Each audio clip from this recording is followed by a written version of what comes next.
Eu recebo em nossos estúdios o jornalista Bruno Freitas, ele que vem sempre opinar e comentar sobre os fatos que estão repercutindo aqui em Itaúna. Hoje nós vamos falar sobre o acordo que foi homologado pela Justiça com relação à ViaSul. Vamos falar também dos quebra-molas ali na MG 431 e ainda vamos falar sobre a questão aqui no Jornal Cidade em Notícia dos incêndios de grandes proporções que vem ocorrendo aqui na cidade, inclusive mas a gente pode dizer que foram vários ao mesmo tempo, será investigado pela Polícia Civil. Bruno Freitas, seja muito bem-vindo, um prazer recebê-lo.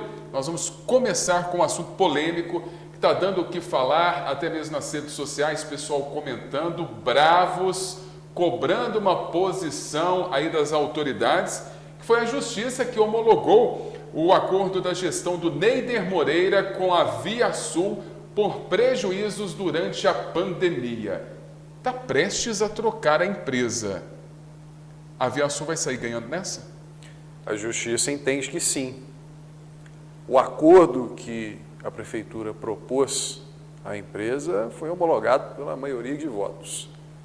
Mas vamos relembrar aqui na tela alguns pontos importantes.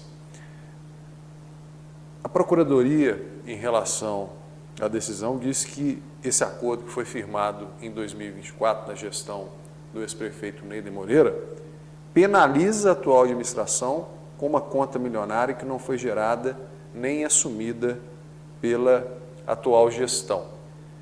Isso porque, após várias tentativas do ex-prefeito de aprovar um subsídio e também o que ele chama de reequilíbrio econômico-financeiro com o contrato da empresa de ônibus, a ViaSul entrou na Justiça, requerendo, em valores de cerca de 18 milhões, um prejuízo que ela alega que teve na pandemia. Quando todo mundo fechou as portas, teve que parar, ficar em casa ou trabalhar em casa. Naquela época, a ViaSul reduziu o quadro de horários dos ônibus aqui em Itaúna e ficou durante anos com horário reduzido. Eu lembro da gente receber reclamação de motorista matando horário até 2023. Também reduziu o número de ônibus em circulação. Até hoje, por exemplo, ônibus rural eram 5, nós só temos 4 hoje, consequência da pandemia. Então, a Prefeitura, em vez de romper o contrato, romper a concessão, considerando não só esses problemas de quadro de horário, mas a queda na qualidade do serviço prestado, os constantes acidentes de ônibus que colocaram a vida e ainda colocam a vida dos itaunenses em risco. Esses dias, um ônibus bateu em um carro e uma motocicleta na rua Antônio Martins, ali no Piedade. A garupa da motocicleta levou 30 pontos no braço. O motociclista, eu conversei com ele por pouco não foi atropelado, por pouco o ônibus não passou por cima dele. Não tivemos renovação de frota, não tivemos investimento, atualização dos pontos de ônibus. Um cenário de um transporte sucateado. O município, em vez de defender o interesse público, defender o bem comum, sempre se posicionou ao lado da empresa de ônibus.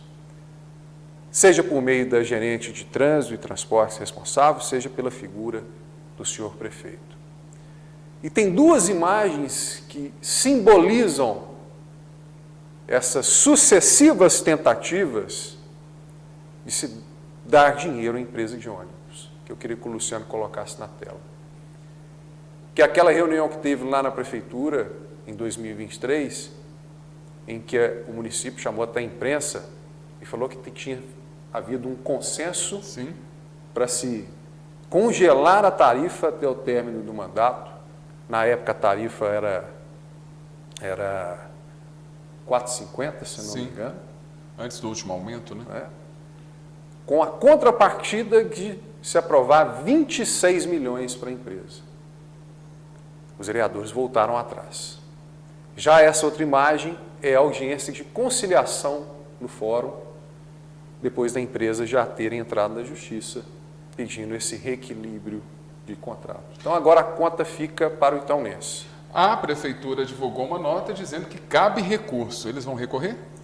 Sim, o procurador disse que vai recorrer, mas eu acredito que seja pouco provável que o município obtenha ganho nessa causa. Afinal de contas, foi submetida à votação e o acordo foi homologado por maioria de votos.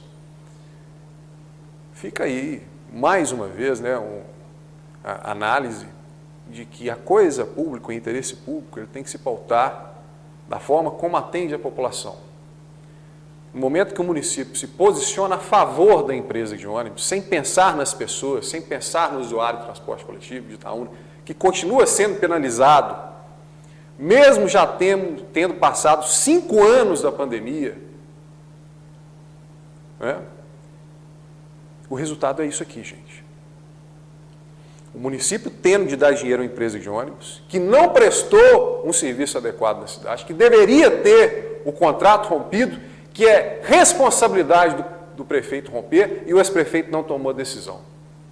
Nós vamos pagar 18 milhões, a empresa indo embora, com uma frota sucateada.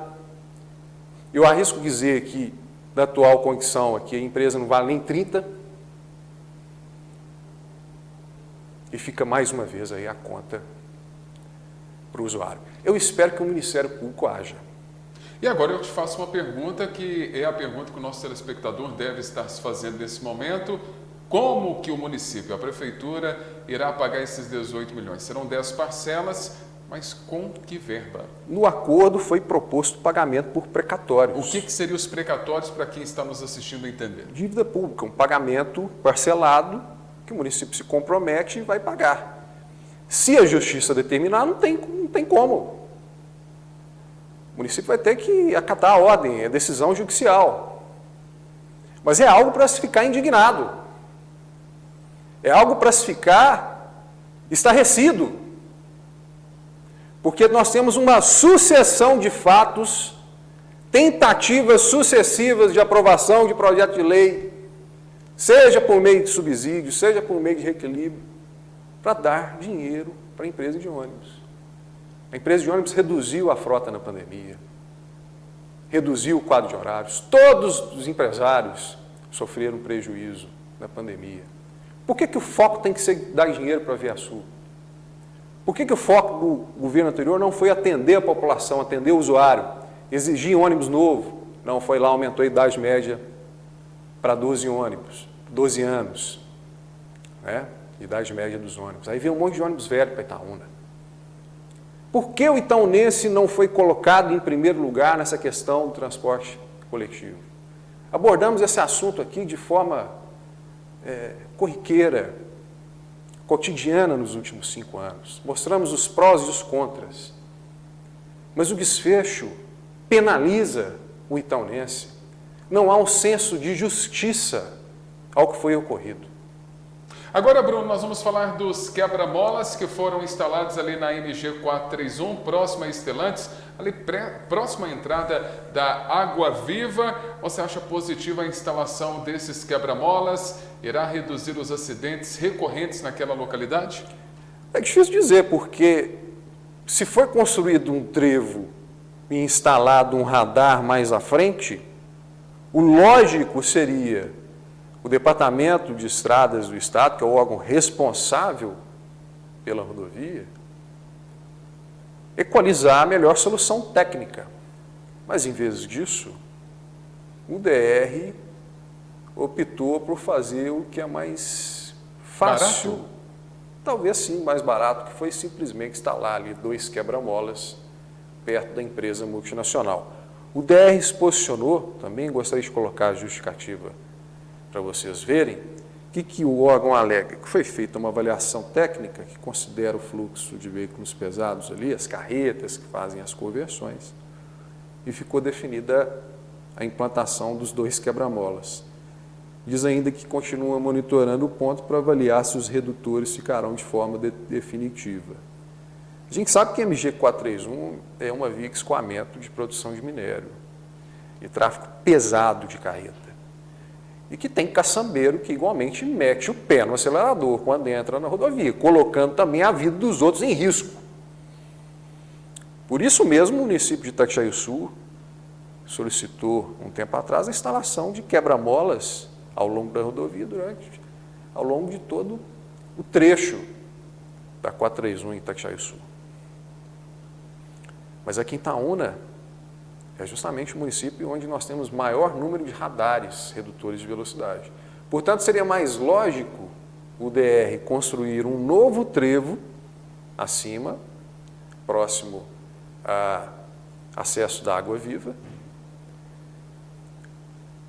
ampliando a pista marginal de acesso à empresa multinacional, instalando guarda-reios para que impedir ali de haver essa travessia de carretas, que aí sim, havendo excesso de velocidade de todos os veículos, aí inclui carro, moto, naturalmente vai resultar em acidente. O que nós vemos aqui é um paliativo, onde chega o horário de pico, o trânsito vai se acumular mais e aí, igualmente, a possibilidade de haver sinistro. Nós tivemos aí nos últimos dias um incêndio, né? Praticamente, eu acho que foram 3 ao mesmo tempo, a gente pode dizer assim, ali no Olímpio Moreira, na Nova Vila Mozar, na MG 431, que deu muito trabalho para o Corpo de Bombeiros aqui de Itaúna, muitas pessoas assustadas. Bruno, a Polícia Civil vai investigar esses focos de incêndio ao mesmo tempo. Por quê? Já está investigando, informou que instaurou um procedimento preliminar para apurar as causas desse incêndio. Por quê, Fábio? Porque foi um incêndio de grandes proporções que colocou os moradores do bairro Olímpio Moreira em risco, considerando a altura das chamas próximo aos imóveis. Vocês estão vendo uma imagem do alcance desse fogo que se espalhou ali na região da Avenida São João e que é uma situação que ocorre frequentemente aqui em Itaúna, mas alcançou proporções imensas, cena de filme que a gente viu lá no Olímpio Moreira. As pessoas desesperadas, com fuligem, fumaça entrando dentro de casa. Inclusive comerciantes, né, tentando controlar para que o fogo não adentrasse as dependências ali dos seus comércios e também das suas empresas. Felizmente o Corpo de Bombeiros agiu prontamente e conseguiu debelar as chamas de uma forma muito ativa. Isso foi inclusive elogiado pelos moradores. Agora, o papel da Polícia Civil é identificar para saber se realmente houve intenção. A princípio, o órgão diz que não. Vocês estão vendo aí na tela a justificativa. O que a Polícia Civil diz? Que, embora os bombeiros suspeitem do incêndio provocado, ainda é cedo para afirmar as causas. Existem suspeitas. E que, caso você, morador que viu ou presenciou alguma situação, tenha algo a colaborar com essa investigação, pode entrar em contato com a delegacia no 3249-7600. Pois é, Bruno, nessa situação dos incêndios aqui em Itaúna, todo ano, nessa época final de agosto, setembro, outubro, nós amargamos com isso aí. E realmente as pessoas têm que ficar de olho e aqueles que forem criminosos têm que denunciar. Atirar fogo em lote é crime ambiental. As pessoas ainda têm aquele hábito de colocar fogo em folha, mas quando o incêndio se alastra, como ocorreu no dia 26 de agosto, as consequências estão aí.